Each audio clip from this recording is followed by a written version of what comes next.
Last week on Gleeboot, we talked about alcohol and biphobia, and we were pretty upset with Glee, and that's what you missed on Gleeboot. Ta-da!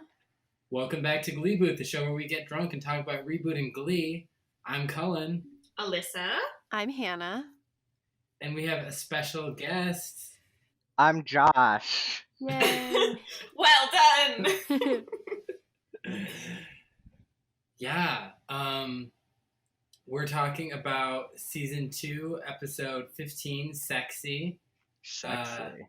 Yeah. What we all wanted from Glee was its take on sex education again, even though they already did this earlier in the show. And it was worse this time. Yeah. Yes. Oh, Gwyneth. Gwyneth Paltrow. Goop. Goop. Ugh. So, Josh, what is your relationship with the cultural phenomenon that is Glee? Well, my girlfriend, Julia, she was a guest on this show before. She had to get her tonsils removed like way later than you're supposed to, like when she was like 25. And so she was like in bed, like on bed rest for like a straight month. And she was like, the only thing that I want to watch is Glee. So I was like, I guess I'm just going to sit here and power through all of Glee with you. Because I wanted to be a good and supportive boyfriend. And, got on that roller coaster and was there for the highs and there for the lows. The real lows. Yeah, the real low lows. God, I didn't know I could hate, like, a teacher so much. I believe he prefers to be called an educator, which makes me cringe. Oh, He's an excellent educator. Oh, gross. He said that, and I straight up was just like, liar. Yeah, he's terrible. Will is terrible at his job. I don't think he speaks Spanish, and he's a Spanish teacher. He doesn't. There's no way. There's no way that he knows. And that's his full-time job. This is a Spanish teacher. I could spend time doing this, but I don't want to spend more time doing Glee stuff. But like, someone should go back and count how many Spanish words he says and how different and diverse they are, because I bet it's just hasta luego like 50 times. It's different greetings. Gwyneth Paltrow said more Spanish. I am not ever going back and doing that. Never. Someone Never. with more time and less self-respect. Yeah. So, what are we drinking tonight? Well, if you're starting with your guest, I'm drinking a it's from 2020. It's Jameson Irish whiskey. Established in 1780. I'm only one drink in, but reading comprehension is very tip-top right now. Yeah, we're having fun. I'm drinking a Dark and Stormy, which is ginger beer with dark rum. I don't know a Glee equivalent for it. I've been trying to figure one out. I can't really think of one, but Dark and Stormy. It's pretty yummy. I'm drinking what I'm calling an afternoon delight. It is pomegranate juice and vodka sloppily thrown together in a cup. Wow. Sounds exactly like Glee's afternoon delight. Yeah. I am drinking water because I got drunk last night instead of tonight. Wow. And I drank, it was really, really, I had some yummy cocktails last night. I got some whiskey from my work, who gave me some whiskey for working overtime on some really exciting shots. from like months ago, and they dropped off the bottle last week? Yeah. Last Tuesday, and it's just like a little 4-ounce bottle, and 2 of those ounces went into a whiskey sour, which was delicious. Love whiskey so sour. good. Yes, I do love myself a whiskey sour. But here's the thing that I didn't realize until yesterday, is that you can make a whiskey sour. Well, you can make anything really if you substitute your simple syrup for maple syrup. Ooh. Fabulous. Canadian whiskey sour. Oh my gosh. But I'm like, do you know how much maple syrup costs? Way more than simple syrup, I'm pretty sure. Well, yeah, one's simple and the other's maple, so. True. Very true. I mean, they do call maple syrup liquid gold, so. Oh yeah, there's some money in there. That's why. Yeah, for sure. Do you what? 16-ounce bottle? Yeah. 16-ounce bottle. The store is $20. Damn. What? Holy That's rich crap. people's food. I am a maple syrup snob. Wow. I love maple syrup. Maple candy is my favorite type of candy. What? Okay, I can't get into that right now. Yeah, it's nasty. What, you've never had a maple candy That before? sounds like a grandma candy. Yeah. Sounds It's hard. not even, they don't even, they're little chunks of maple syrup that have been hardened into a maple leaf. No, thank I you. don't even like donuts with They're like delicious. bacon on them. Yeah, I don't like maple. I like Okay, maple maple syrup bacon donut? on some things, but maple syrup as just itself, I can't do it. No. Mm-mm. Pancakes, yes, but other than pancakes and waffles. Well, are you guys actually eating the correct type of syrup? Because Probably that's not the according to you. difference. I think Jemima, Yeah. baby. I'm my gonna God, go further no. and say Walmart great value, baby. Oh my. Okay, Are those just in like that's tubs? why. Yes, it's like a wholesale tub for That's why you're so $1. disgusted right now. Well- I don't even know what that is. That makes Real 3 of maple us. syrup into candy is fabulous. Disagree. Agree to disagree. You've never even had it. Don't go there with me, Hannah. I will take you down. Oh, I'm not even gonna ever try it. That sounds disgusting. I'm done. It just makes you think of Riverdale, how Cheryl Blossom has all her money from the maple factory or like the maple syrup business, which makes me think of this BuzzFeed quiz that I felt was targeting me because it was like, which Bananas plotline happened in Glee or Riverdale? And I'm like, how dare you call me out, BuzzFeed? I'm going to take this quiz. I saw that quiz. I didn't take it because I'm Oh, I took some Glee quizzes. Ooh. You did? What were your results? Well, my Glee character result was Santana, and my Glee boyfriend was Sam. So Why does it's everyone like get that Sam? because they Sam's pick funny and amazing. charming. They pick funny and charming for who you want in a boyfriend. That's what I assume. Wow. I got Artie. Sexist. For your boyfriend? Yeah. Sexist and just I don't even know. I'm traumatized. Oh, Artie. Alrighty. So you got the Sam and Santana couple. It's just Yes. Yes. Yes, Alright. so I got Santana as my character, which I feel like, as a Latin American representative, I'm okay with that. I was pretty psyched. I'm a Santana fan. I'll throw it out there. I like that she's a bitch. Me too. So we assigned ourselves Glee characters. Well, Cullen and I assigned ourselves and then other people we knew Glee characters. And we had assigned me Santana because I can be a bitch. But she's sassy and smart too, so you got that going. She's yeah, witty. she is very witty. She's got that quick draw for sure. Did you also play Glee Bingo? Glingo? Oh, of course. Glingo. Oh, I love the name. Let's see. I have it pulled up, and while the episode was going, I definitely was like, I hit it, but it was kind of difficult to hit because it was like out of order. But finally, let's see. Okay, I have it pulled up. Yes. I got the actual bingo that I got was someone kisses someone else, which was Gwyneth Paltrow and or Holly and Will Schuester. They kissed. Gross. Then yeah.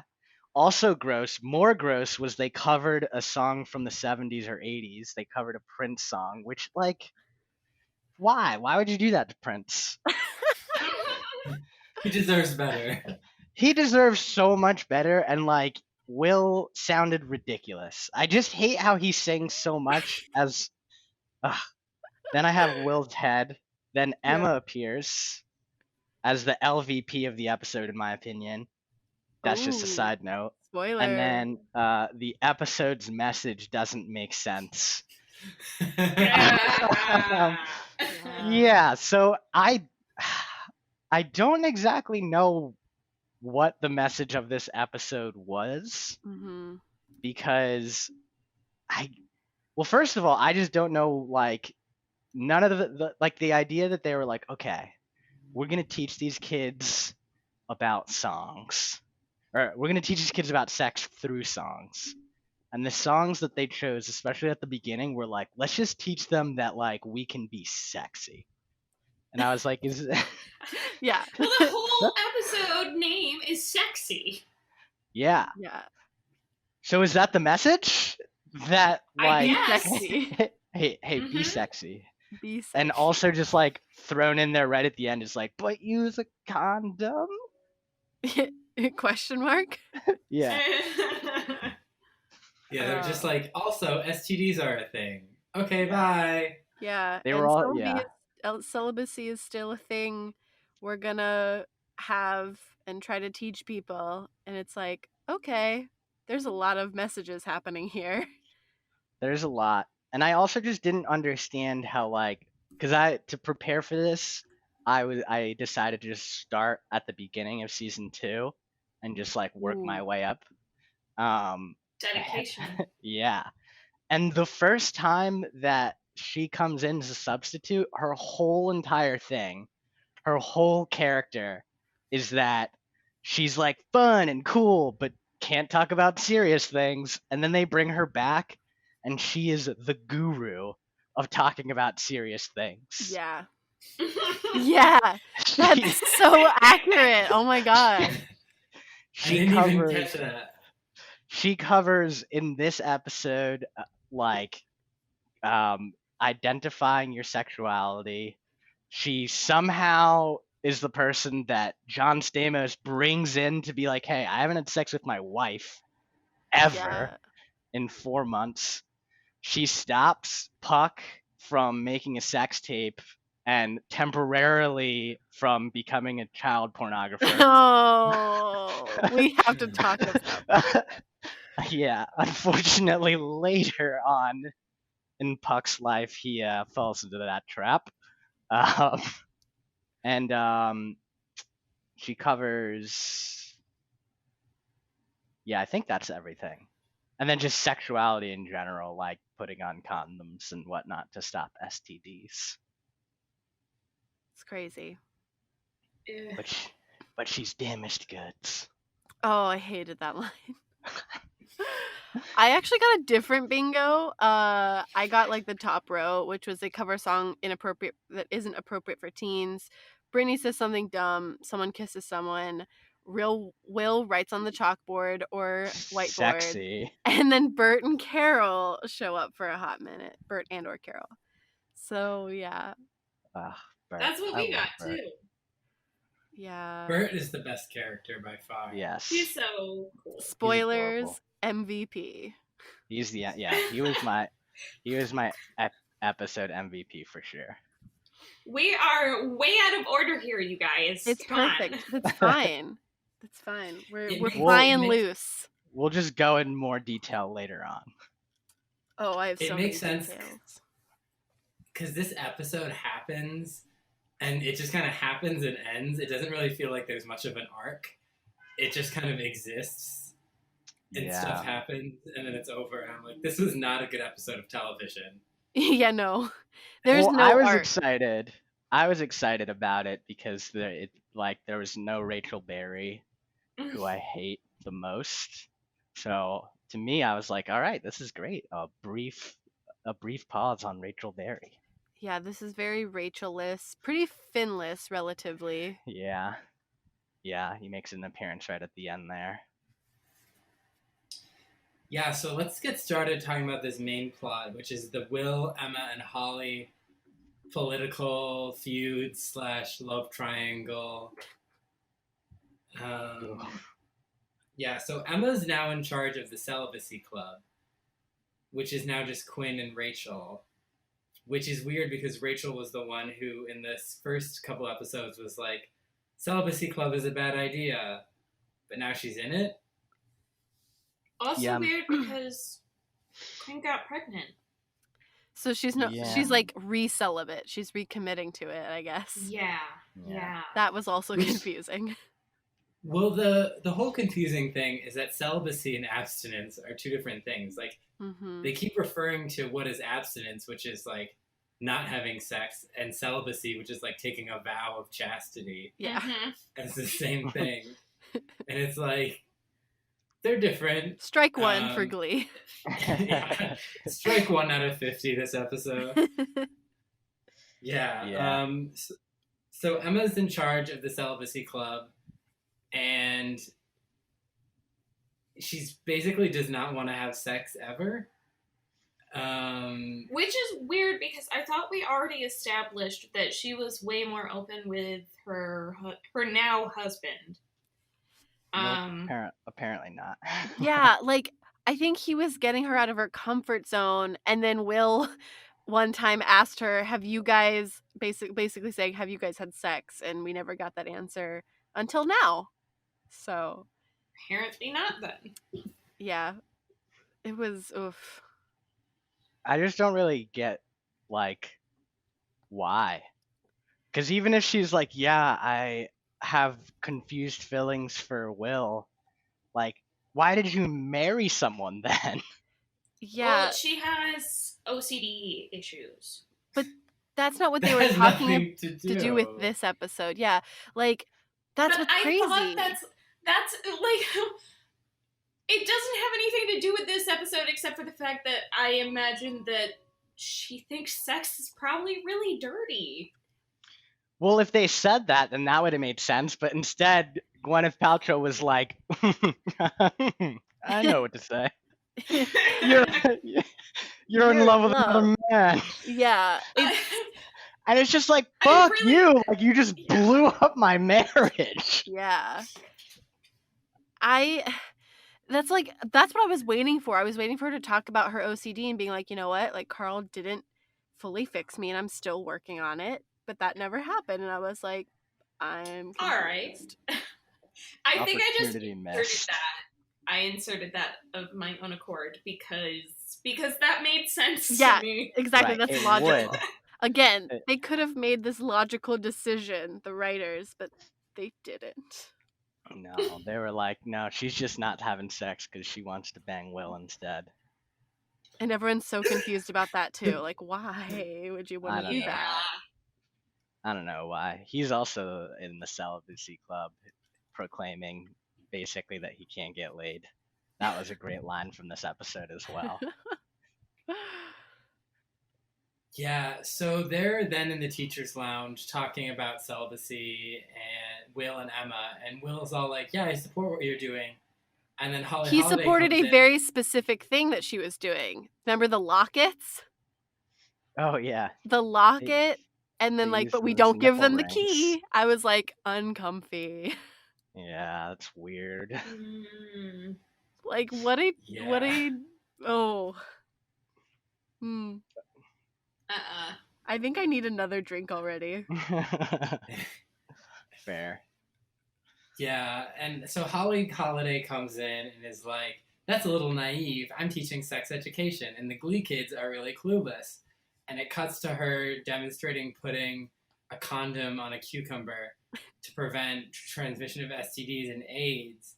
And Finn is like, wait, cucumbers can give you AIDS? And Mercedes is like, I just had cucumbers on my salad.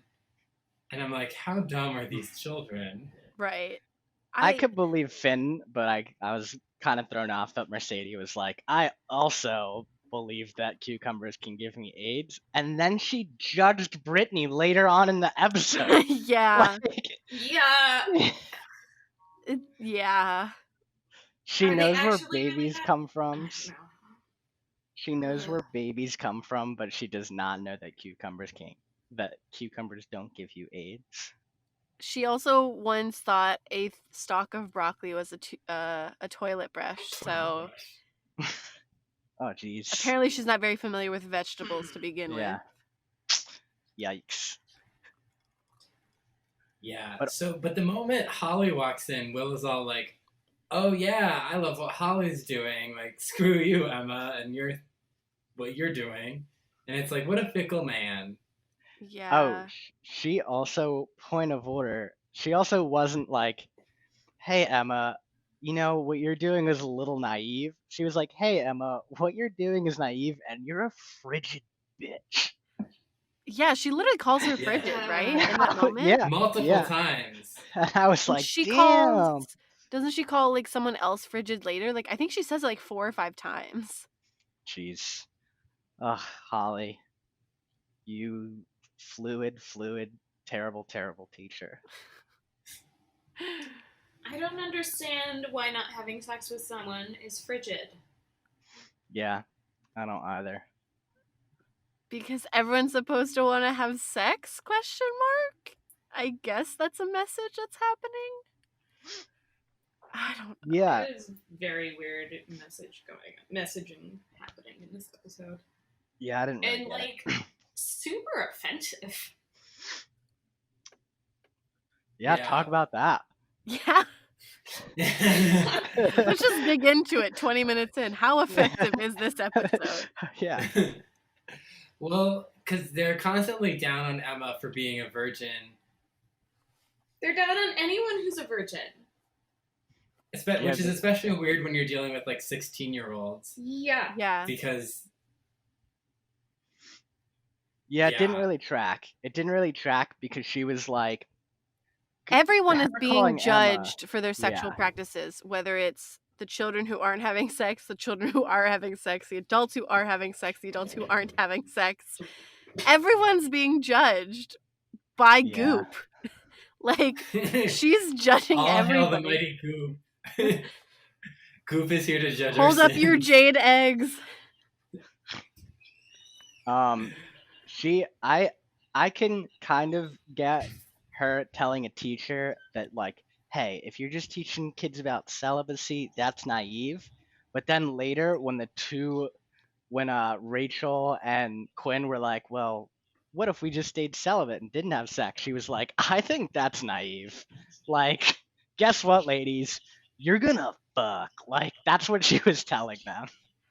Yeah, like there's no like sex empowerment. It's all disempowerment about sex and judging someone's practices, and there's really not there's like really random bits of somewhat valid information about like condoms, but it's so brief and surrounded by such nonsense that it's like, what's going on here? I don't know. All I know is that from this scene, my favorite takeaway was what she said sort of to like button out her exit was, I'm about to go have crazy sex because I'm crazy informed about it. And I was like, oh my god, me as a sex ed teacher. That's what I got from that scene. Yeah. She's really Yeah. good at it because she's damaged goods. I love referring to women who've had sex as damaged goods. I love when women refer to themselves as damaged goods. She goes, I'm damaged goods, and while that makes me incredible in bed, obviously, I would break you in half like I'd break you, nice guy, in half like a wasabi cracker. Yeah, and I'm like, who's the nice guy? Who is she talking to? Oh, Yeah. Will? No. Yeah. Hmm. This is I don't think Will's a nice guy. Wow, hot take. Well, not nice. No, he's not a nice guy. No. I think the So- writers think he's a nice guy. Yeah, they're really forcing that on everybody all the time. Yeah, like his pity kisses and his. True. Remember the time when he wanted to Oh. play Rocky in Rocky Horror Picture Show? Oh. Nice guy. Yeah, nice guy. Real nice guy. The nicest.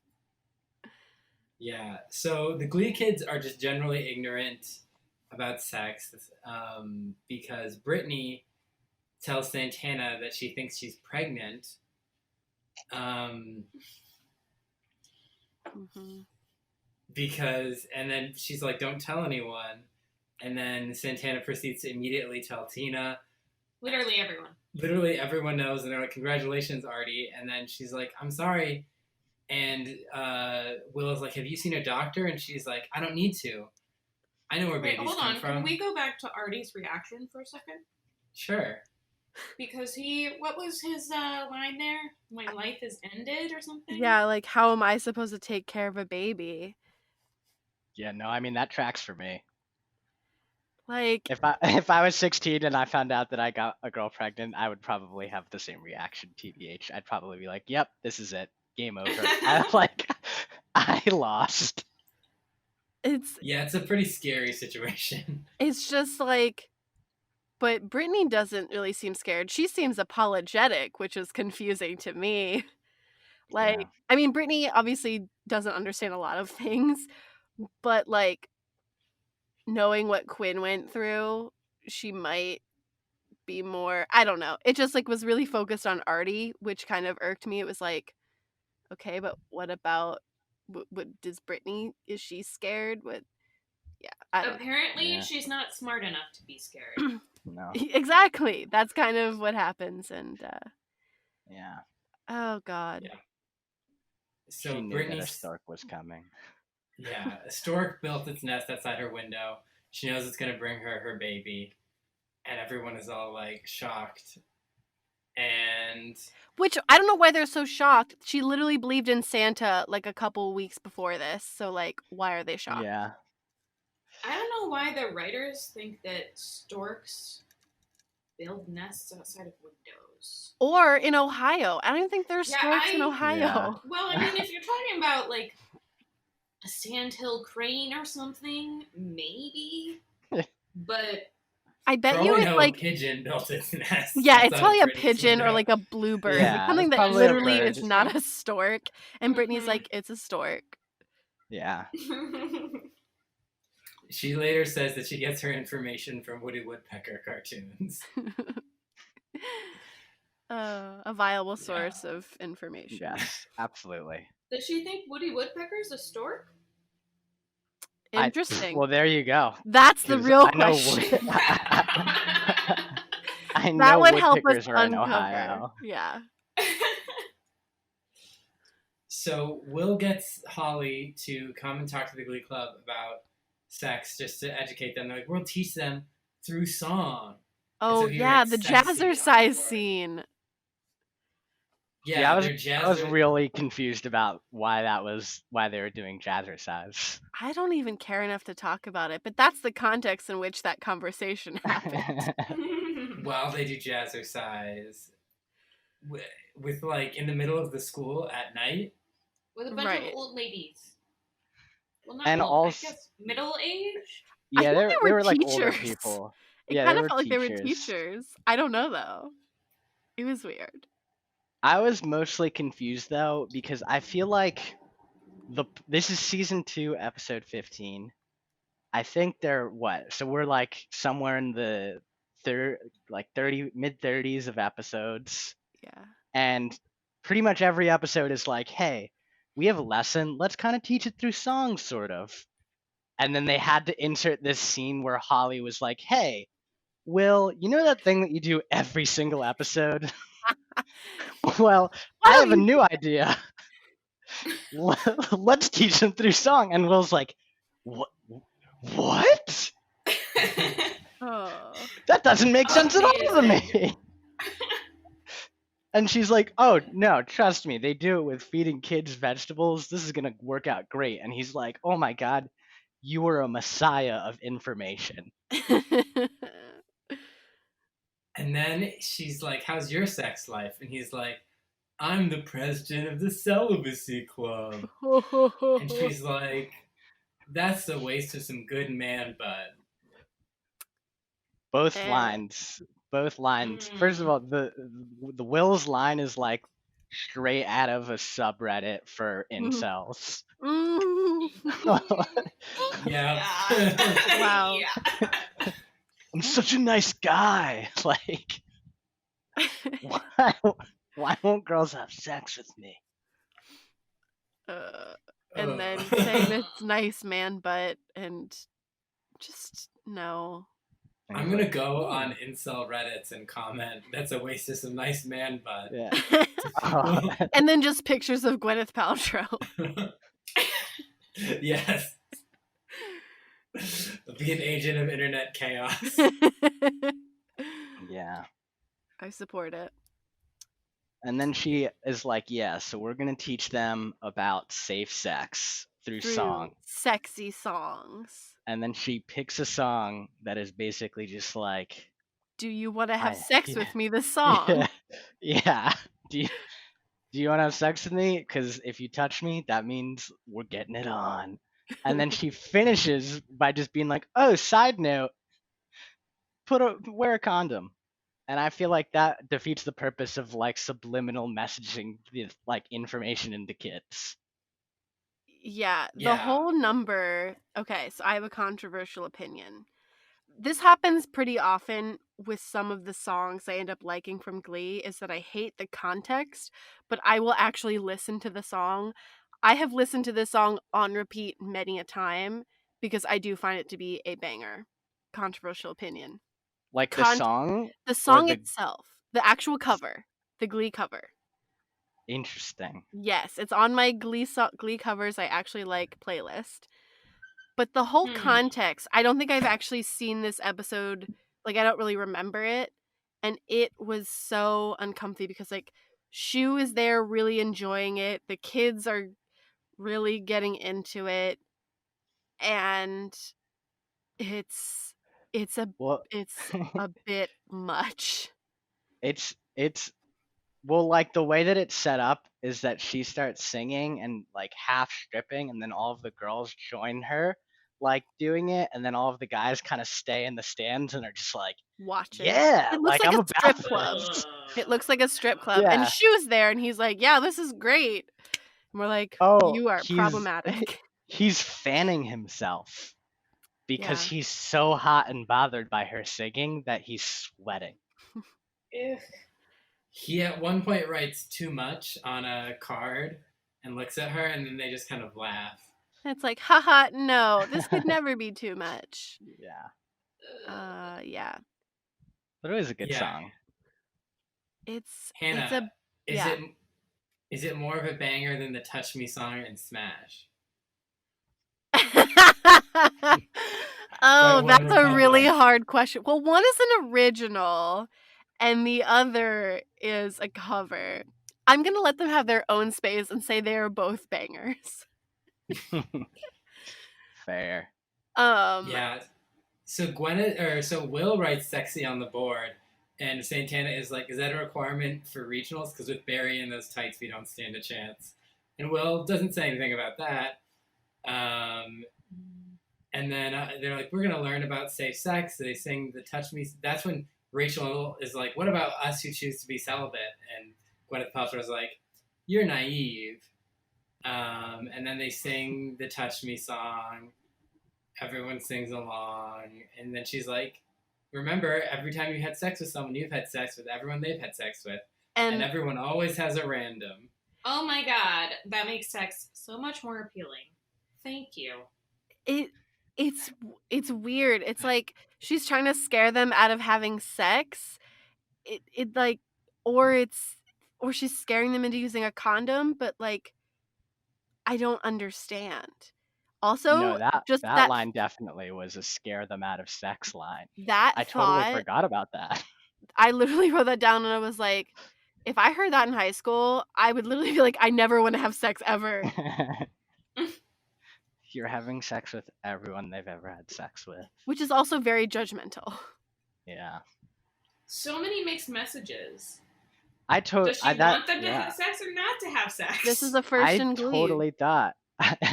I totally thought that it was a line about like, yeah, and like, you know, have sex, but use a condom. But no, she straight up was like, hey, have sex, have sex, have sex, have sex. And if you do, you're having sex with everyone they've had sex with. You Technically, it's an monster. orgy. Yeah, so I don't really know what the point of that was. And then she just kind of like dips. Yeah, literally, she just like, she's gone. Just like, She starts the song with, every sexual encounter you'll have in your life is going to begin with one thing. And my brain is like, oh, consent. And then she's like, touch. touch. That's the same thing, don't you know? Touch. Yeah. There's just so much to say. What's another thing though is like what Josh says, like she just kind of dips out. She's a substitute teacher, so like she just comes in, wreaks havoc, and then can leave, and she doesn't have to reap any of the consequences. So like all of these messages, mixed or whatever, are really just like she doesn't have to deal with the consequences of them. Which is why she's the substitute teacher, because once again, she's damaged goods. She's damaged goods. As an educator and a woman. Like they make being a substitute teacher like she's like an old west like lone gun rider who just like that's not what being a substitute is. That's so funny. This episode is also a Western. Yeah. She blows into town. Like, you still have to be around. Like, you can't just be a drifter and a substitute. Like, also, if you make a bunch of bad decisions, no one's gonna hire you. Exactly. She's got a rap sheet. I'm shocked that she came back. I'm shocked that they invited her back. Yeah. She caused a student to shove tater tots up a tailpipe last time. I thought that was the end of her substituting career. That's the same as shoving a jade egg up your vagina. Just Goop. Could cause death. Yeah. So then Emma is like, how dare you have the kids try and like talk to the kids about sex? It's not appropriate for children. It's not appropriate for adults. It's not appropriate for anyone. And they're like, what? And they're like, the kids have access to it. And she's like, don't make it okay. So then they're like, how about the Celibacy Club does a number? Meanwhile, Will then is practicing. He turned Kiss into a tango. Why? Kiss by Prince. Just because? I don't know. He said for the sexy lesson, but we never see them do it. But yeah, I was like, is this supposed to be like his pitch for regionals, or is this just one of those times where he's just like, I'm gonna sing? I don't know. Yeah, I think it's just I'm gonna sing. Yeah. Okay, was anyone really thrown off by the random people also tangoing around with them? Yes. Who are those people? Are those administrators in the school? Here's my theory. My theory is, because we talk about so much about the production value of some of the stage performances, again, another person who has much more time and less self-respect can go back into Glee and take all of the times where we have those stage performances but no audience and see if we can string together a theory that it's all like a dream sequence every time that happens without an audience. Well, what I think counter to that theory is that it's not a dream sequence and that Sylvester is just like very logical and is like, you guys spend $1.2 million a year in the Glee budget on performers and stage things that never even have an audience. All I'm asking is for your budget to be cut because you're bankrupting the school. So, interesting. So we've obviously never seen the budget sheets. So maybe Glee Club does have a really big budget and they're using it really inappropriately. That's interesting. They had to raise funds to get Artie a special bus because yeah. they blew all of their money on Wow. nothing. Wow. I mean, this is all Will Schuster's fault. Yeah, Oh, it's he's all his running fault. them to the ground in the name of But Yeah. he's vanity. such a nice guy. He's the president of the celibacy club. That's how nice he is. Oh. So yeah, they tango to kiss with a bunch of other random tango dancers, and then they almost kiss, or they do kiss, and Gwyneth Paltrow is like, "No, we shouldn't," and that's when she says she's damaged goods. And she's like, "I break nice guys like you in half like a wasabi cracker." He's like, "I think I can handle it," and she's like, "No, you can't." It was She's like, you married your stupid. high school sweetheart and then dated a virgin.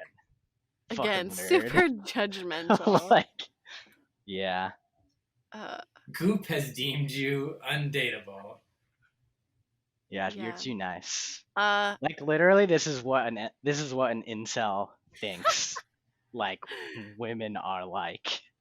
yeah. Was this written by an incel? Wouldn't be shocked. If we showed this in the subreddit of the incel subreddits, they would be They'd like, be like, yes! Ryan Murphy gets it. Like, yeah, Um, he's writing to us. Okay, so quick side note about this scene. I have another controversial opinion. I also like this cover. I don't think it's like Prince worthy at all, but I enjoy it on my playlist every once in a while. I just pretend it's not Shoe. I think it's a Okay. good song, but I just think it would like. Why would I listen to this if I had like the original? I think I hadn't heard the original when I first heard this song, and so there's like a weird nostalgia for me. Mm, But again, the context literally makes it unbearable. yeah, and I'm not even sure what the context is. It's a TBA. dream sequence or Shoe blowing the budget.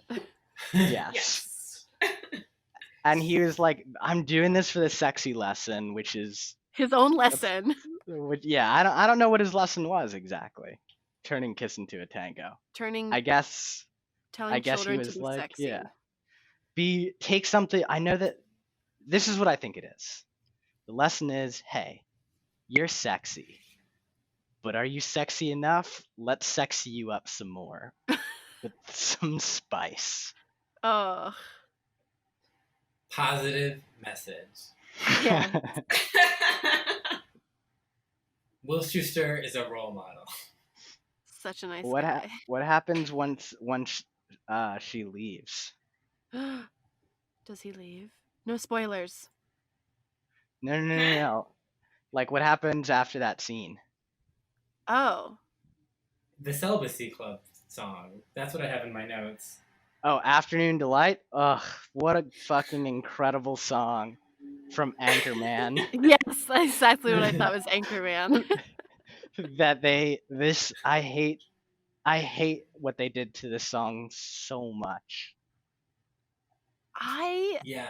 I don't think I ever liked the song and the colonial garb / 70s garb because it was kind of both. Made it so much worse. Loved the Yeah. pictures of pie in the back though. That was great. Yeah. Yeah, so they basically turn Emma into an idiot, and she doesn't realize Afternoon Delight is about sex, which I think was funnier when they put it in Arrested Development. I was gonna Well, because they figure it out midway through the song because it's really obvious. Yeah. Yeah.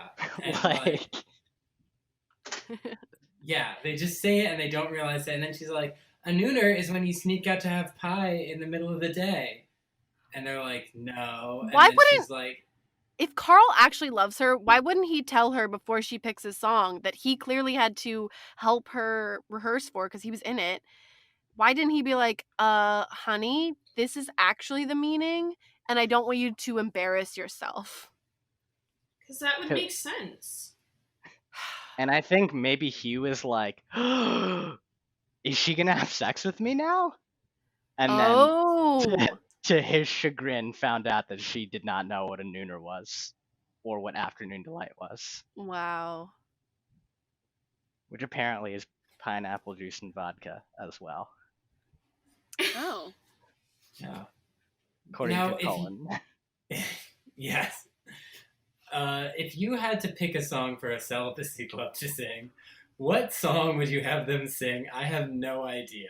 I don't think there's a song that exists. They would sing True Love's Kiss from Enchanted. Yeah, that's a good one. That's a good one. Four lips are that's the reason we need lips so much. 4 lips are the only things that touch. Yeah. That's good. That's really good. That's literally the only song I can think of. Like, I can't think of any. No. There's a Spotify playlist called Songs for Celibacy. Oh, no. What? What? Yeah. What's on it? I Want to Be Yours by Arctic Monkeys, Close to You, Frank Ocean. I Want to Sylvia Be by Yours? Singleton. I think it's like, Is this like tantric celibacy? I think it's like basically they're like, I guess songs about celibacy are basically songs that are like, I just want to be in love. I'm in love with you. I And I Want don't to Be wanna- Yours is not like Romance. that at all. Have you guys ever Yeah. listened to that song? I'm sure I have. It's really ridiculous because he sings about wanting to be a coffee pot if you like your coffee hot. And I want to Oh. be your vacuum cleaner.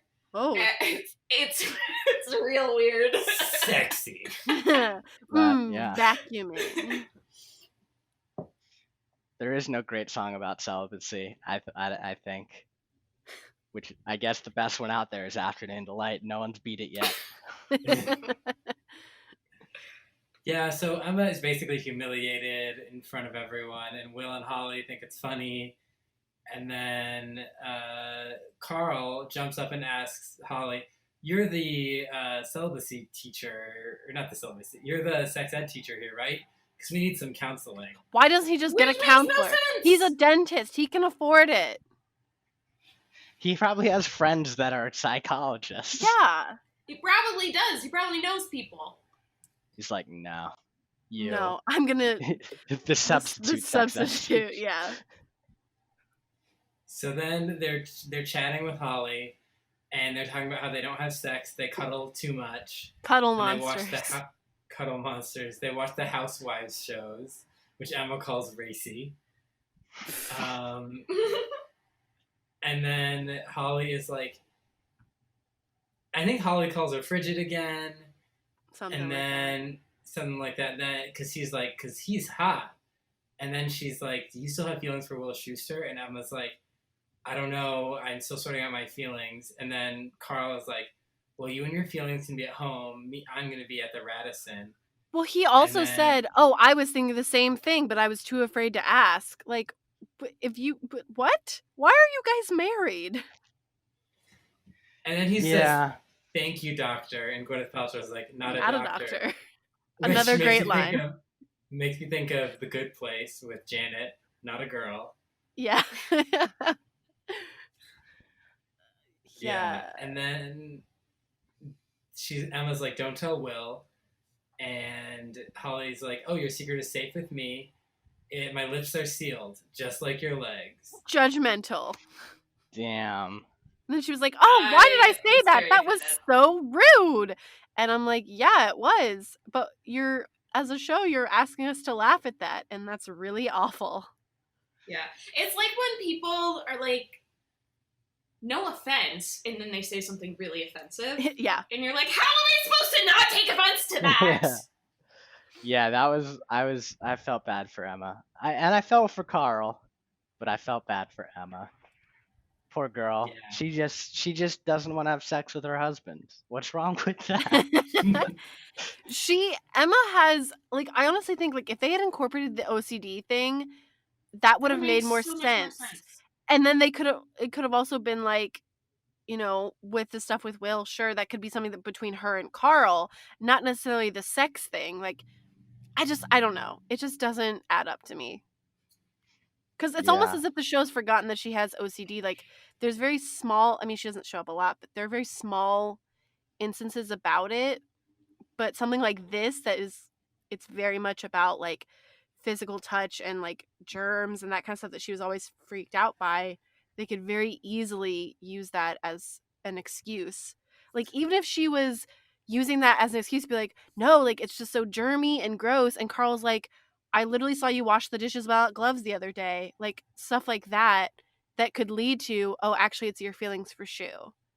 I'm actually Yeah. having a really hard time separating her OCD from this issue Yes.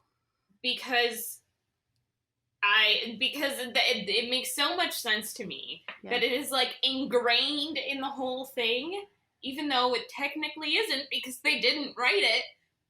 But it is. It's no, that's valid. Like, there's a very easy way to use that to still get the result they wanted. Yeah, I was kind of confused why she was like, I have confused feelings, so I'm just not gonna have sex with you, instead of being like, I don't know. Ugh, Emma. They knocked her. They took all that progress that she was making, and they were like, let's set her back Because of Will Schuster's existence. because of yeah. So then Goop goes back to Will and is like, oh, I'm leaving. Some parents thought that my cucumber demonstration ruined watching VeggieTales. I thought it made that show hilarious. I agree. Actually, a pretty funny line. Yeah. Good line. Good Also, line. it makes me wonder what else she did with the cucumber, because just like putting a condom on a cucumber, not that big a deal. She must have done like weird voices or some shit. Probably. Yeah. Well, the funny thing about Holly's character is Gwyneth Paltrow is such a good actress that she's able to pull off some kind of charm, even though her character is like all over the place. And yeah. I mean, She strings it together somehow. Yeah. That being said, I hate her. And then, so Will and Holly kiss, and because they're like, I don't want this to be goodbye, and so they decide to date. And Holly says something about seeing another woman want you made me kind of jealous. And Will doesn't say anything about that, but it's like, yeah, he's like, what? And she's like, nothing, never mind. Yeah, he's like, wait, what? Yeah, that's the exact line read too. And then she's like something about, By the way, I'm her great lips are with... not sealed. True. Yeah. They were a little bit open. We're gonna judge her for that. Yeah. But she says something like, I'm really great at sex, but I'm not so good at romance. And then Shu dips her and is like, I'm an excellent educator. And I'm like, ugh, I crawled out of my skin. I crawled out of my skin. It was a gross line. Yeah. It was a weird dip, too. Because it was out of the blue, just like, yeah. Dip. He's like, well, I thought he was going to be like, well, I'm good at romance. If anyone tried to dip me in the middle of a conversation, I probably would punch them. Yeah, I would wouldn't fall like it. over. I don't have good balance. There'd be a lot of motion sickness going on. Well, that's like the whole, like, if you don't know it's gonna happen, it's not during a dance, then you got one of two things. You're either gonna keep your balance and punch them because you think that they're pushing you to the ground, or you're gonna fall to the ground and then get up and punch them. See, you're real get up and go and punch. I would probably just scream at them. I don't want to be dipped. This podcast is anti-dipping. Yeah, I'm anti-dip for sure. I also don't think that they're... Go ahead, Cullen. I want in the Gleeboot someone to dip someone and then to just fall and like fall flat on the stage and like roll, like be rolling around. Like, just like awkward. And then get up and punch that person in the face. Yes! They don't make sense as a couple to me. No. At all. Well... They're both horrible. Yeah, I was gonna say, as their other two characters are both terrible people. Maybe. I mean, but terrible in such different ways. That's what makes Like, them a good couple. I They guess complete each other. they complete each other. Yeah. They're like two really, really terrible puzzle pieces that go together. Yeah. What did you guys think of the whole Santana and Brittany arc? Yeah, let's tackle them. We've tackled the last part of the main plot is Rachel takes over Celibacy Club because she takes over everything and is like, remember that even though we want to commit to celibacy, there's going to be a time when there's someone special and we want to have sex. Oh yeah. And that's what Glee's like. That's what the message is. Wait, Which that was I don't know how we got there, but sure. Okay. Yeah. So yeah, Santana and Brittany. So they're making out, and Santana's like, it's not cheating because the plumbing's different. Obviously. And Brittany's like, I'm confused by this, and Santana's like, breakfast is confusing for you, and she's like, yeah, sometimes it's sweet, sometimes it's salty. What if I have eggs for breakfast or eggs for dinner? Then what? Which is Great a line valid reading. question. Valid question. I support that. When's eggs for dinner? This whole like Santana and Brittany like making out has happened like in previous episodes and stuff. And to me it kind of always felt like Santana was pressuring Brittany and taking advantage of the fact that she didn't really understand. And I still just don't know how I feel about it. Yeah, Santana's definitely taking advantage of her.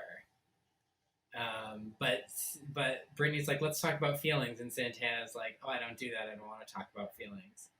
Yeah. And Brittany's like, I really want to. I think we should talk to an adult about it. So they go to Holliday in the library, and they ask for help. And they have a sit down, and they're talking, and Santana's like, I like girls, but I like guys, but I also kind of like girls.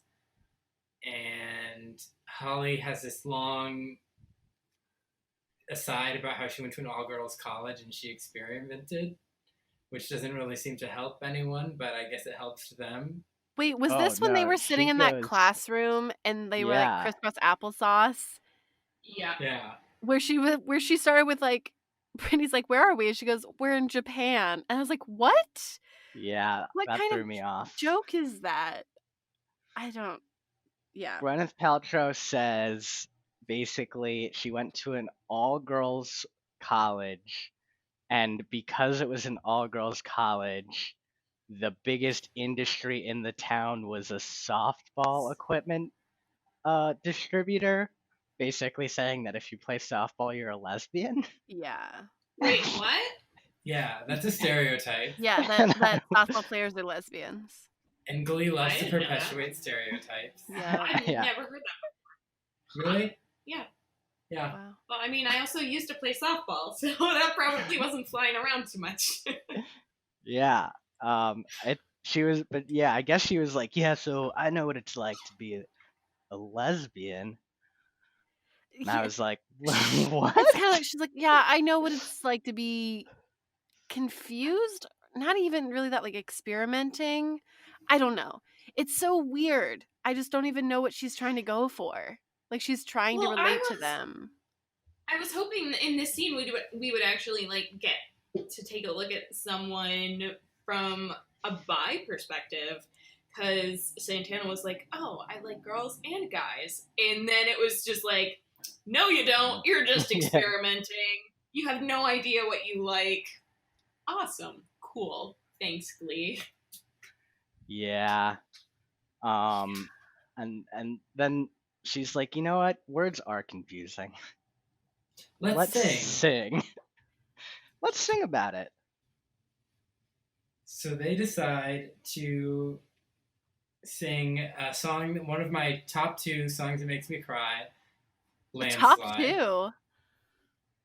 I love this song. Landslide and Tracy Chapman's Fast Car. Oh, like, those songs absolutely. Absolutely. 100%. It was a great song. My biggest note was like, why was Gwyneth Paltrow there? Why was she Because singing? they paid Gwyneth Paltrow to be there for the week, so they're like, how many songs can we put her in? Like, I don't know why they're like, oh, well, we have a song we want to sing, but we need you to sing it with us. Why? You don't need that many people to sing that song. Like, you could. And it was Santana being like, I have a song to sing to express my feelings to Britney, and I thought it was gonna be like Santana singing Landslide, just straight up Britney, and I was like, oh, this is gonna hit. But instead, it was Gwyneth Paltrow, and then Britney was like, that song that Holly sung, you really meant that about me? Right. And I was like, what? What? I also, okay, maybe someone can explain this to me. What part of Landslide equates to Santana's feelings for Britney? I have no idea. This is my question. I as was well. like, am I as dumb as Britney, or does this just not make sense? I was like, okay, I saw my reflection in the snow-covered hills, and The landslide. I love you. What? I don't. It was. Oh, it's a great song. It is a great song, but it makes no sense in context. Yeah, I just assumed that. I don't know. I didn't. I tried to look up the lyrics to like be like, is this a love song? Is it a love song? I don't know. I don't know what the heck it is. Again, I always associated it with like, because she's like, I've been afraid of changing because I built my whole life around you. Ah. Changing. Yeah, and then but time makes you bolder. Even children get older. I'm getting older too. yeah, That makes sense. That makes a lot more sense then, because then she articulates it, and what I loved it. I love the later when she like is just like, yeah, I want to be with you and I'm in love with you, but I'm like afraid because I don't want to get made fun of and all this other stuff. And I was like, which man, Santana. I don't get from Landslide. I kind of wish she would have just said that to Britney and got it 'cause over with, and sang Landslide's Landslide about after that. well, because Landslide, what Cullen just said was like, I'm afraid of changing things, but as time, I'm getting older, so I'm getting Yeah, bolder. I don't So know. I want to live my life for real. But It no, was- because I'm gonna get shut down. It feels like a reach to me, but I do understand it. It just, I don't know how Britney could get that and I couldn't. Yeah, exactly. I'm like, yeah. someone had to explain the lyrics to me in context, and Britney was like, wow, you think that I'm like snow? Like, that should have been her reaction. Brittany gets it, but Artie and Sam don't get it. Oh, that was uncomfortable. That was- Yeah. Sam leans over and is like, it's great that our girlfriends are such good friends. I wish you and I were that close. It's my favorite line. I love that That line. is And it is really Artie's funny. face. But what didn't make sense was it seemed like Artie knows what's going on because his face when Sam said that was like, no. Yeah. Yeah, I think Artie's getting that there's something going on and Sam is like clueless to it. And Artie's just like, whatever, bro. She's always gonna come back to me. Yeah. But it's such a good song, and Rachel has something about brava for exploring sapphic charm. Santana's like, just because me and Brittany sang a song together doesn't make us lesbians. Yeah, she's like, just because I sang the song doesn't mean you can put a label on me. And I was like, that was a direct clapback. It wasn't mean. It was just like standing up for herself. And I was like, that was awesome. Like, go Santana. Yeah. She didn't even have to degrade Rachel at all. She was just like, this is how it is. This is the first time, this episode is the first time that I've actually seen a Santana that, like, people talk about, where everyone's like, Santana's so cool and sassy and she does her own thing. This is the first episode I've seen that. Usually she's just freaking mean. Yeah. Yeah. I liked her in this episode a lot. She was very brave. I think this is one of those weird instances where we get a more 3D look at a character and it turns out they're not like super terrible, I guess. Like, I can definitely empathize and sympathize with Santana pretty much through this whole episode. like even with some of like the stuff early on where I'm like, oh, this is kind of toxic, but like understanding it in context is like it makes sense. Whereas like when we've seen Artie previously, and like Alyssa's talked about this a lot, is how like he's a really awful person when we get to know him more.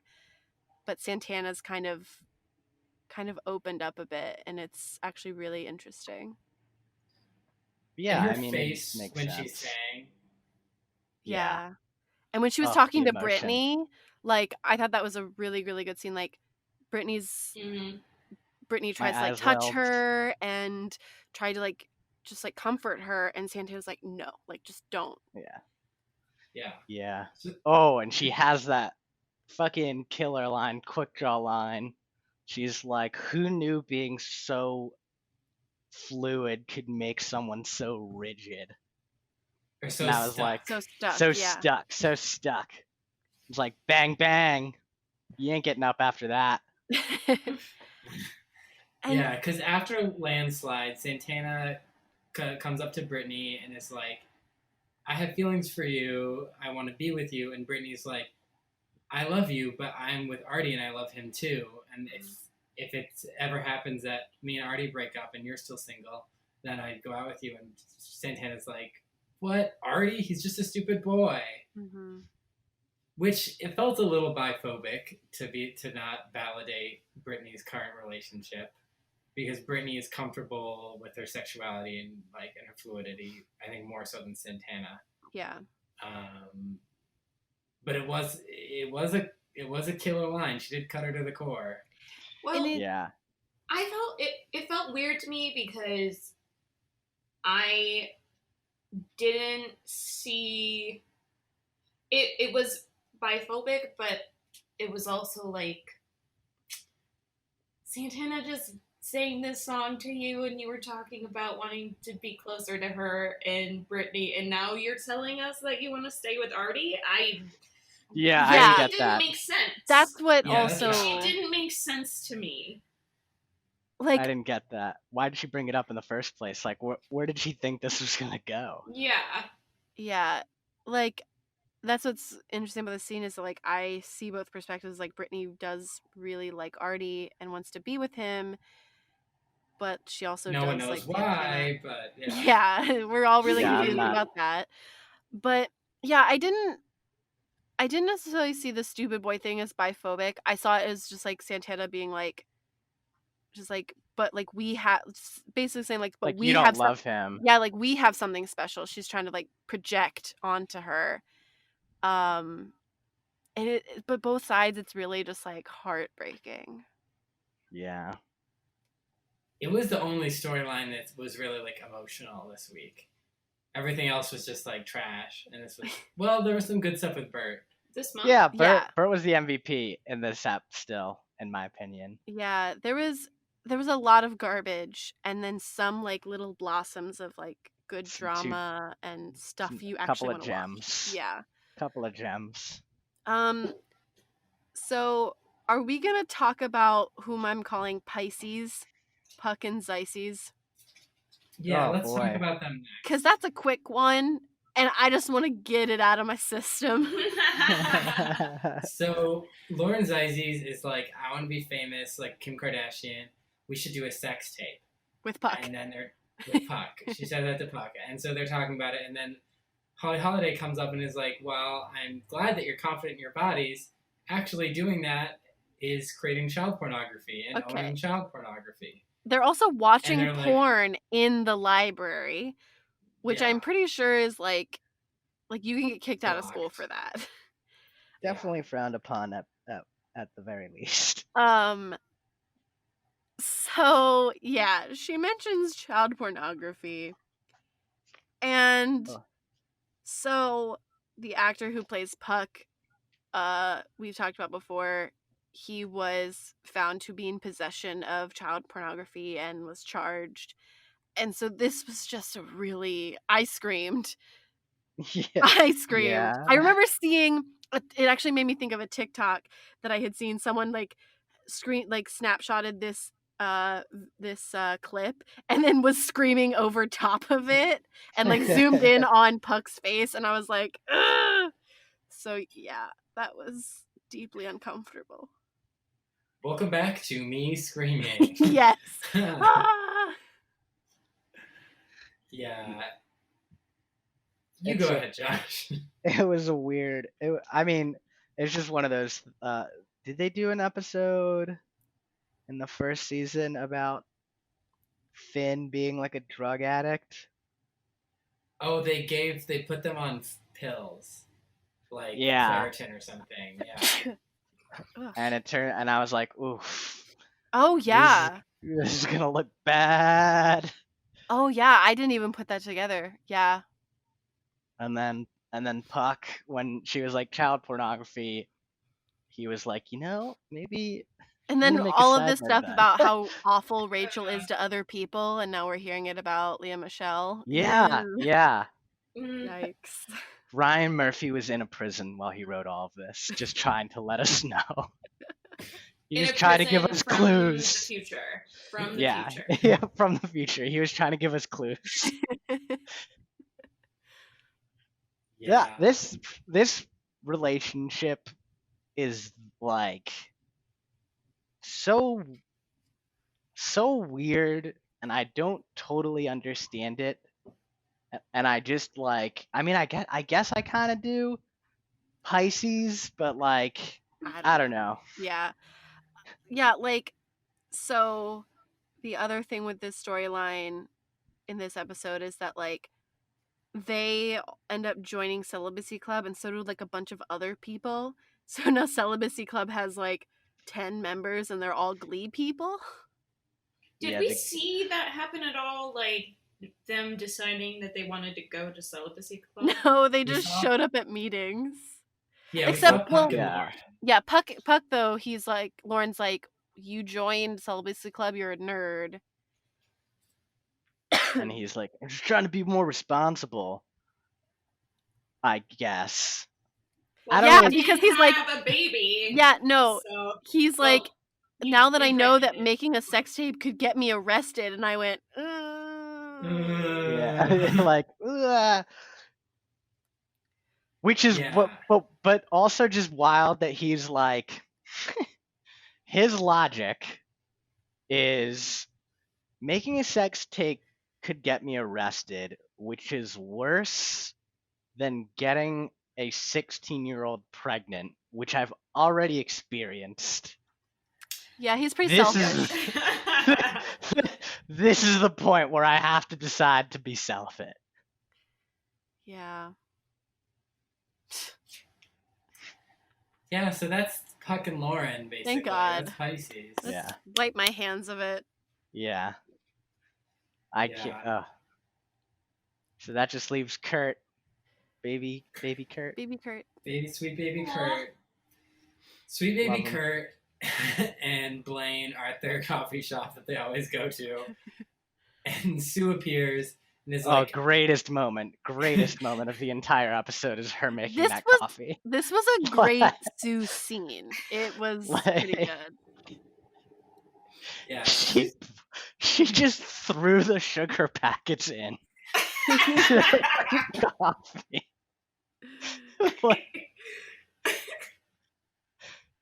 And then another reference to syrup. Here we go all over again. Full simple circle. Syrup. She pours half of simple syrup in there, then another just half of like liquid sugar, and it's just like, this is what I'm gonna drink. And it's They don't even pretend. They don't even pretend that there's actual coffee in that cup. Yeah. She's throwing garbage in it. She threw garbage. She literally threw garbage in and was like, yeah. She appears and is like, hi, sweet porcelain. And it's like, I've become coach of oral intensity. And she's like, I've heard that New Directions is trying to get sexy.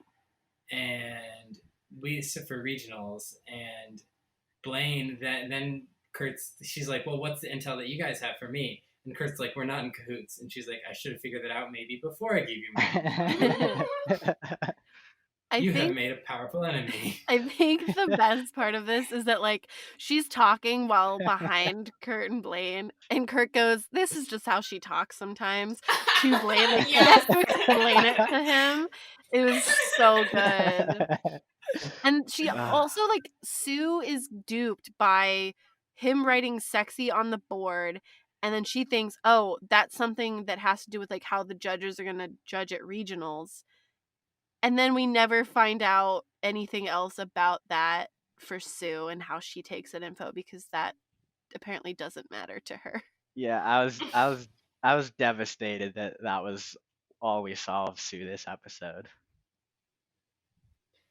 Yeah. I wanted a whole. I love every fucking Sue arc. It's always the best.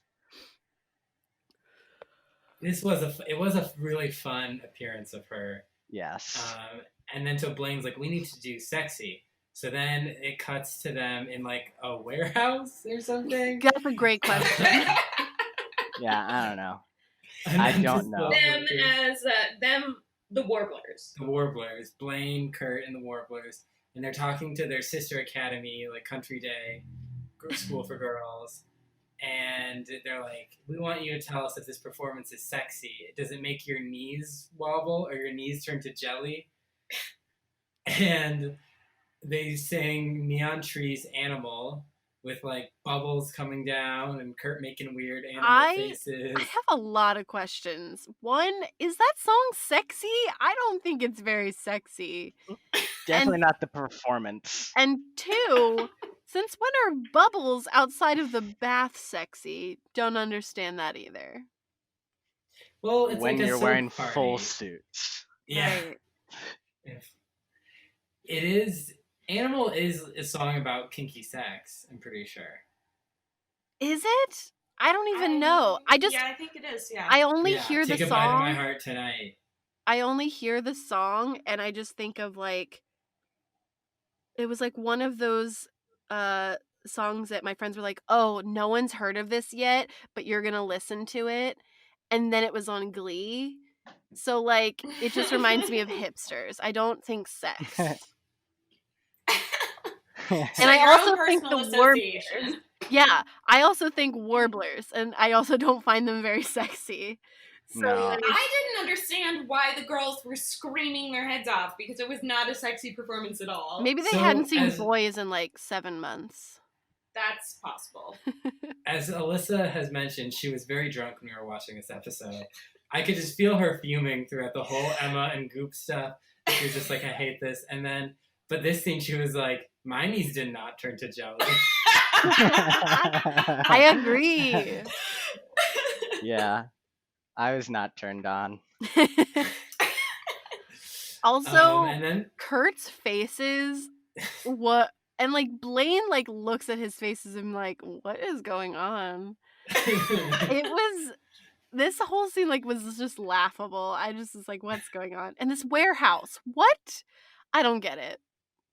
So this the scene Warblers. reminds the Warblers Warehouse. This scene reminds me of, I watched this episode for the first time with a friend in college because I was rewatching Glee, and she had to watch Crash for her class. Mm-hmm. And she just watched Crash, and she was like, that movie was horrible and depressing. And I was like, do you want to watch Glee? And we watched this episode. Oh. Wow. Another... She became more depressed. Yeah. Yeah. So I forever associate this episode with the movie Crash. See, there's a lot of like personal connections that are really harming this episode for us.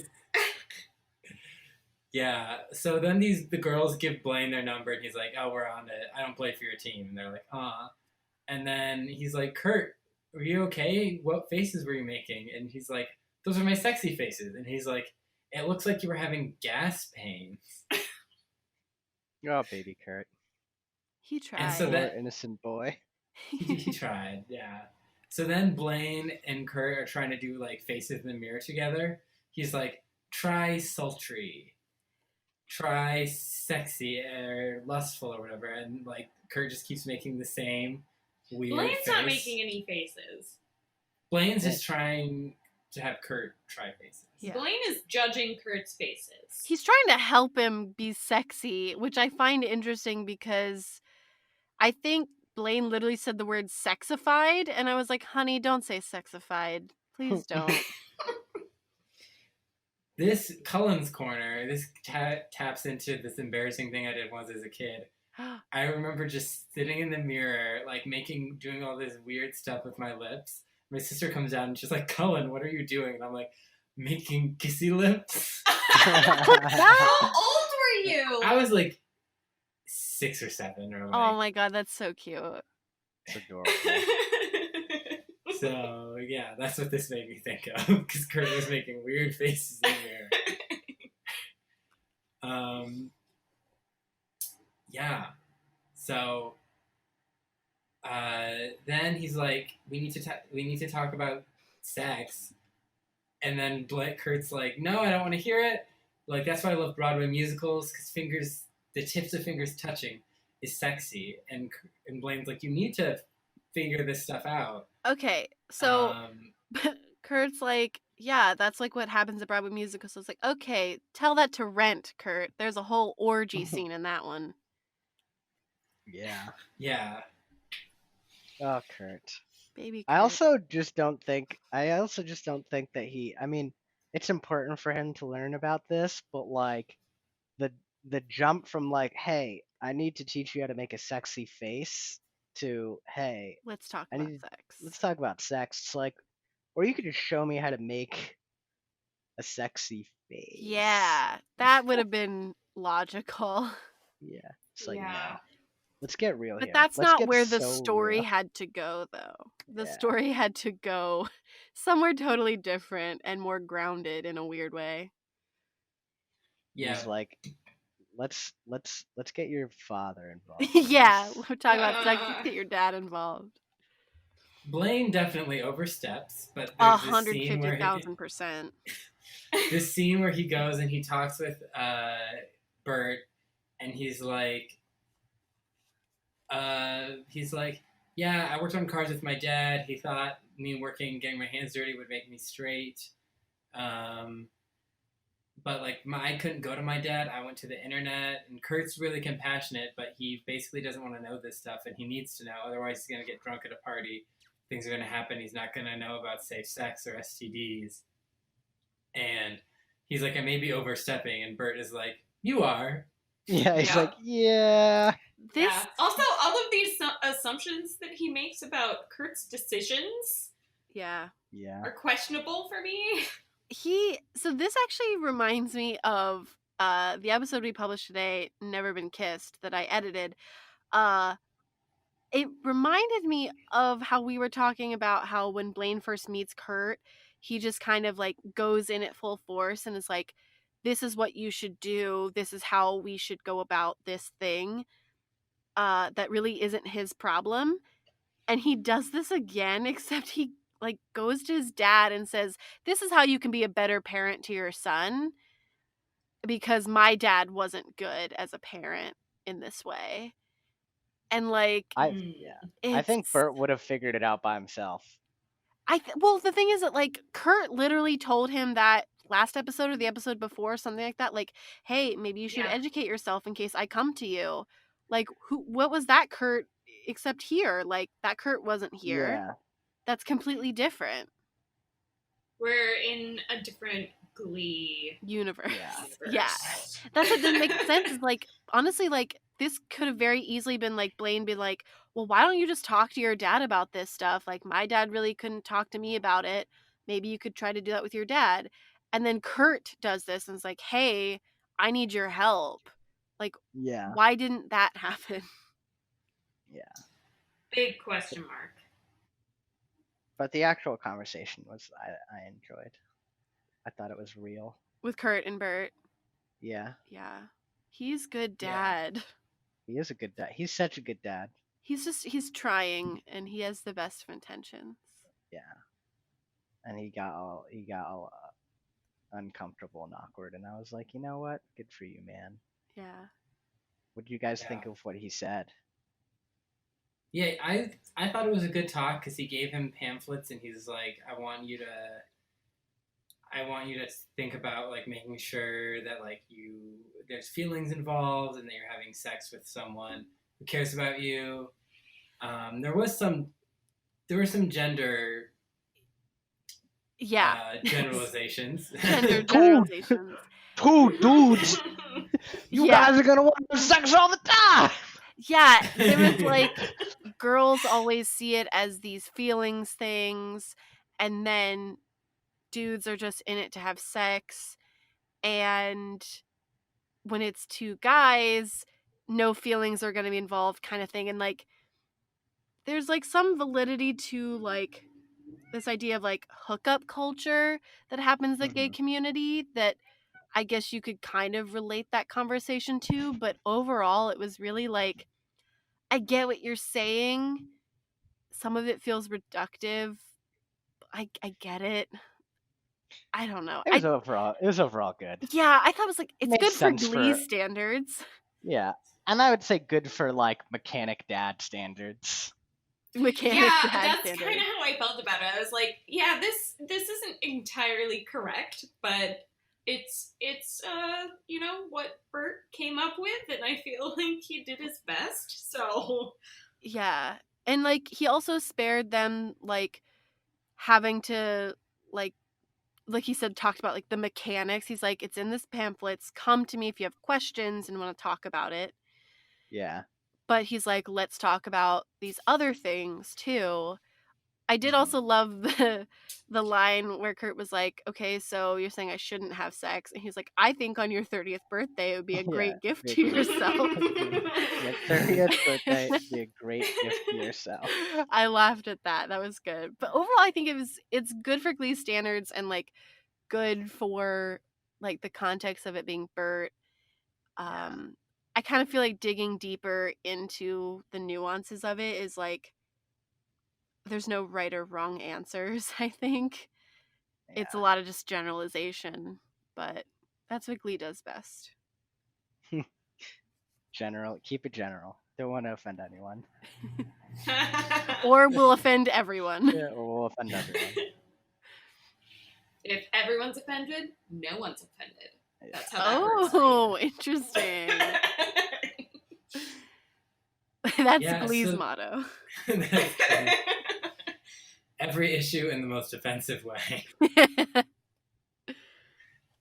So that's Kurt and Bert. They have a nice talk. And it's a sweet, they have such a sweet relationship that it's a really nice scene. It's a really nice arc. And then we have one more kind of standalone scene left to discuss. Back at the end, Quinn has a mark on her neck, and they're like, is that a hickey? And she's like, oh no, I burnt myself with a curling iron. And Puck's like, oh, I'm a hickey expert. I know it's a hickey. And then it cuts to But wait, her what and about Finn. Brittany? What does Brittany say? The What key did is she to say? use it in the bathtub so you don't get burned. Oh my goodness! Oh, I forgot about that. And then Lauren is just like, no. No. It made me think of, what's the one thing worse than a rapist? A child. No. No.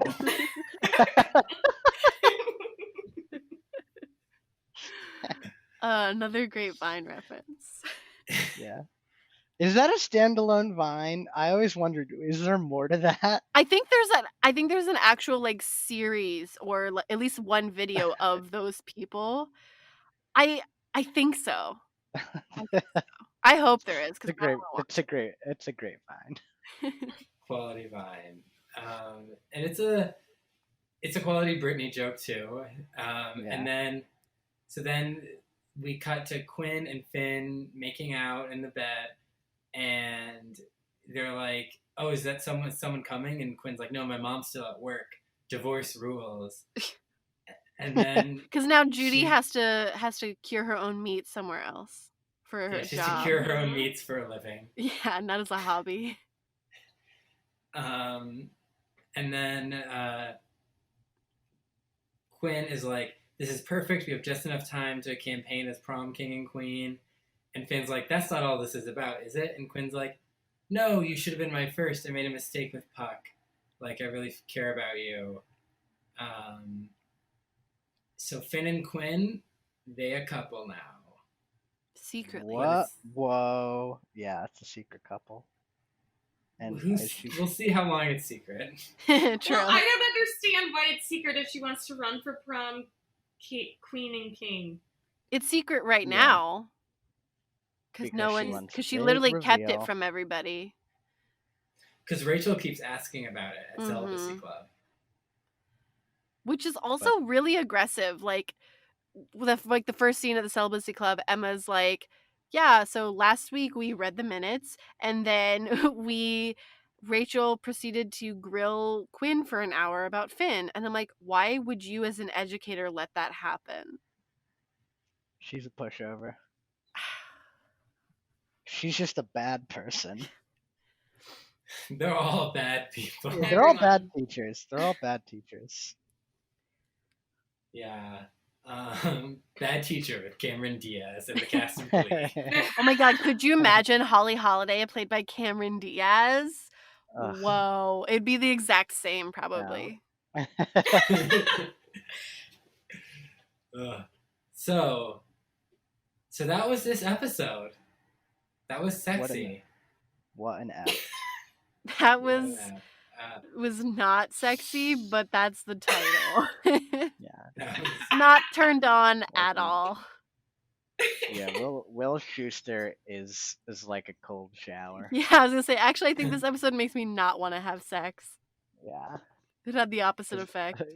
Because everyone has a Randall. Yeah. Everyone has a Oh. All right. I think it is Tina Tina time. time. She had one line that Cullen counted. I totally missed it. Yeah, I think it's be quick to miss because it's when they're doing when Santana's gabbing, right? Yeah, she Yeah, just they're says, telling oh, everyone Brittany's pregnant. yeah, she's like, oh my god, Brittany's pregnant, and then that's it. That's the Cool. last we see of her. Totally missed it. Yeah, she's like in a couple of like the dancing scenes, but no speaking lines. Nope. Wow. Thank you, Tina. Hey, it's better than Mike. Mike had no lines. Mike had no lines.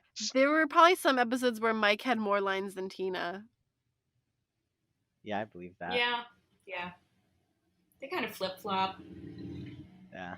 They're interchangeable in Ryan Murphy's eyes. Yeah. Uncomfy laughter. All right, time for LVPs. Josh, who is your LVP this week? Emma, for sure. Yeah, She Emma was just- an idiot. she was like stupid and just like I just like didn't really believe anything that she did. Yeah. Like I was like, why what's going on here? Why are you being like, she just was annoying. But close behind her was Holly Holliday. Yeah, that's who I picked. Like I was saying before, like she just has no consequences really for the things that she's doing and the messages she's spreading, and she gets away with it basically still because she gets a happy ending, kind of, for her in her eyes. She gets to be with Will. Ooh. But yeah, Holly Holliday, LVP for me. It's like happy ending for her, my own personal hell, but hey. Yeah, exactly. Do you think God mixes people? So, like, one person will be in heaven, and the other person who went to hell, that person's heaven is their own hell. So he, like, mixes heaven and hell together. Oh, like living inside of Glee would be one person's personal heaven and one person's personal hell. Yes. Oh, that's interesting. And it would be Interesting. hell for both of them if they're in the same exact universe. Say I was stuck with a Gleek who just preached about how great Glee was. That would be my personal hell, and that would be kind of hellish for them, so their heaven wouldn't be perfect. True. Maybe we would be in like soundproof barriers. Yeah, exactly. Same universe, but soundproof barriers. Or everything that comes out of your mouth, they interpret as also being Glee praise. Ooh, interesting. Mistranslation. I tracks. like it. Yes. I mean, I don't like it because I don't want to be there. But it's a concept. Alyssa, it's a concept. Alyssa, who's your LVP? I'm also going with Holly Holliday. She's a piece of work. She's damaged goods. She's Yeah. damaged goods. I don't agree with anything that she said this episode. Like, not one piece of it. Everything that came out of her mouth was trash. So there you go. I'm going with Carl.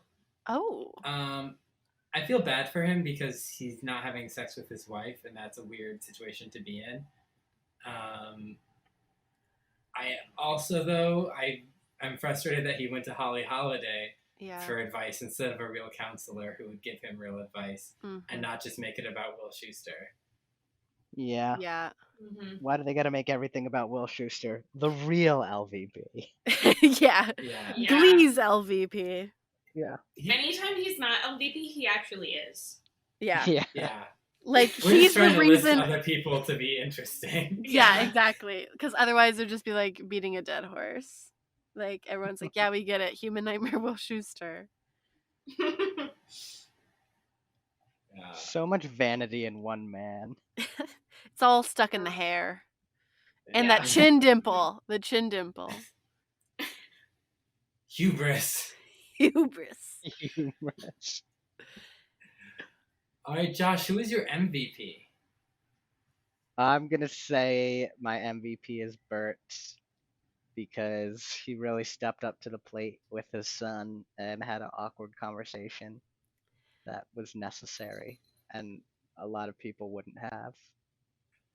Yeah, I second that. Like, he didn't just like sit him down and was like, okay, let's talk about this. Like, he educated himself, he got resources for his son, and yeah, he made Kurt do it because he knew that would benefit him in the long run, if not, in the near future. Yeah, same. I'm also going with Bert.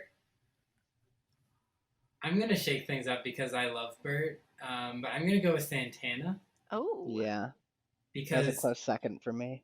Same. Because her face singing Landslide, and that's really all that all that I needed was that face and the voice and just all the feeling and emotion there. It got me.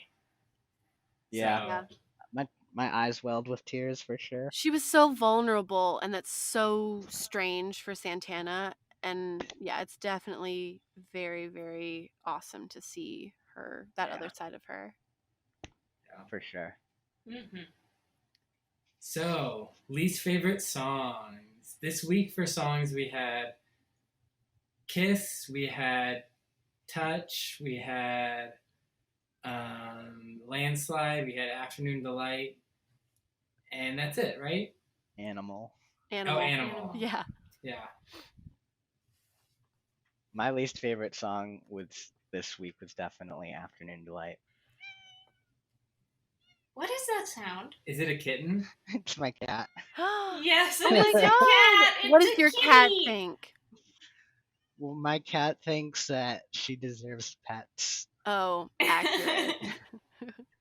And she's not a fan of Afternoon Delight either. Yeah, I second Afternoon Delight. The choreography, the outfits, the context. It literally looked like a 70s video, so I got the motif, but I just wasn't about the outfits. It was almost like I could see Emma and Rachel being like, ooh, we should do like collared shirts. Yes, and long floral skirts. Oh my God, you're speaking my same language. Like, I can see that scene happening, and I hated that scene I just made up, and I did not like the song at all. I'm also going with Afternoon Delight. It was the worst song. It was also so uncomfortable because like Emma clearly didn't know, and it's just cringe, and everyone was like making fun of her. Very cringy for sure. Yeah, I'm gonna go with the Touch one. With Gwyneth Paltrow stripping in front of the children. Yeah. ballad. Not the banger. Not the one of two bangers in this episode. But no, context is unforgivable. Afternoon Context Delight is was ridiculous. Yeah, Afternoon Delight was boring. So Yeah. it would almost be Afternoon Delight, but because everyone else picked it, I'm gonna go with Touch. Aw, you're just shaking it up. Mhm. I like Shaking things up. Shaking baby. So now, Shaking Me Baby. Favorite songs. Yeah, Landslide, definitely for me. Landslide. Just a Mm. great song. Yeah. It is. It's so good. Yeah. I love Landslide. Yeah, definitely mine too. That cover is really good. Like it's on my playlist. I listen to it because the harmonies are really good, and oddly enough, I actually like Gwyneth Paltrow's voice in that song. Mhm. But my favorite song was "Do You Want to Touch," because it's a banger, but the context is unforgivable. I'm saying it completely out of the context. I will listen to that on repeat because it's a banger. I literally was singing along when it started, and then I looked up from my computer and saw what was happening. And I was like, oh no. So like I've made a horrible mistake. But no, it's a banger. I also agree. It is a banger. Thank you for agreeing with me, Josh's cat. Yeah, Purple says that it's a banger. Yay. Yeah, if you send us a picture of Purple, we'll make Purple a podcat. Hashtag Yes, podcast. podcast. What's a Yeah. podcat? A cat who appears It's on the our podcast. mascot. Yeah. So my roommate's cat has meowed on the podcast. Suki always is like jiggling her collar and stuff. So podcats. Purple is a podcat now. Purple is a podcat for sure. She wants to be a star. Just wants to be famous. Yeah. I want to be famous. Another vine. Another vine. I think I once took a BuzzFeed quiz that was like, which vine are you? And I got that vine. I was like, I'm not mad about it. Wait, that is a BuzzFeed quiz? Someone assigned me a vine once. Was that you? Yeah, I'm a bad bitch. You can't kill me. Oh, accurate. Never ever tried to dip me. Yeah. Yeah, exactly. I'm a bad bitch. You can't dip me. So that looks like that was our Glee journey for the day. Well, it's a great to be on this journey with you guys. Yeah, thanks so much for being on, Josh. I hope you had a good time. I did. I enjoyed myself. I did not enjoy the 15 episodes of Glee that I watched this week. But I appreciate you watching that. Yeah, that's some dedication. I only had to watch Yeah. those other Yeah. ones because I'm on the podcast. So Yeah. So are there any social medias you'd like to plug, Josh? my Instagram is what's good Josh, and my Twitter is Josh. Oh shit, no, it's not. It's Adkins _diet, nice. but spelled with a D. My last name is Adkins with a D, not a T. So I'm Adkins _diet on Twitter, Amazing. which I totally forgot that I did. I would hate like if I somehow was able to leave my existence and be a complete stranger and I saw myself and my social media, I'd hate myself. I'm fully convinced. Oh my god. Well, the people who follow you won't be a complete stranger because they'll have heard you on the podcast. Yes. Yeah. And I'm sure they're gonna love it, especially with Adkins _diet. I'm obsessed. Gleeks and non-Gleeks welcome. Hannah, do you want to plug our Somies? Yes. So we are at Gleeboot Pod on Instagram and Twitter. And then on Tumblr, we are gleebootpod.tumblr.com. And you can follow me on Instagram at a.m.swearingen. That's SWEARINGEN. I feel like an infomercial. You can follow me on YouTube at your boy YABOI Ryan. You can follow me on TikTok and Instagram at your boy Ryan99. Awesome. Yay. Yay. Bye. Bye. Bye. Adios.